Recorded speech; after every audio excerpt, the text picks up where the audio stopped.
and we saw Hezbollah preparing to carry out an attack, a heavy attack of hundreds of rockets towards Israelis, towards Israeli communities. Seeing that, we carried out a strike in self-defense. The Israeli military launched a major ground and air operation in the West Bank. A move it said was aimed at preventing terrorist attacks originating from the Palestinian territory, which is rapidly developing into a third battlefront for Israel alongside Gaza and its northern border. Israeli military said it killed at least 9 militants and detained another 5 suspected militants in the cities of Jenin and Tulkarem and Al-Farah refugee camp. It was one of Israel's broadest offensives in the West Bank since the Gaza war began more than 10 months ago. Masoud Najjar is the father of young men killed in an attack in Tubas.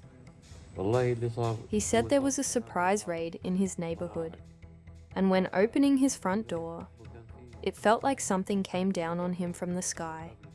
He said there was an explosion, and when he put his hand on his chest, there was shrapnel and blood. Palestinian health authorities said 10 people were killed and more than 20 injured in the raids. Israel will maintain the freedom to act as it does actually in the West Bank, to act for its own security based on intelligence in raids and short-term raids. Local officials said the Israeli military had imposed a daytime curfew in parts of Jenin, preventing people from leaving their homes. Israel's military said it wasn't aware of such a restriction. The military has introduced checkpoints around the areas involved in the raids, local residents said.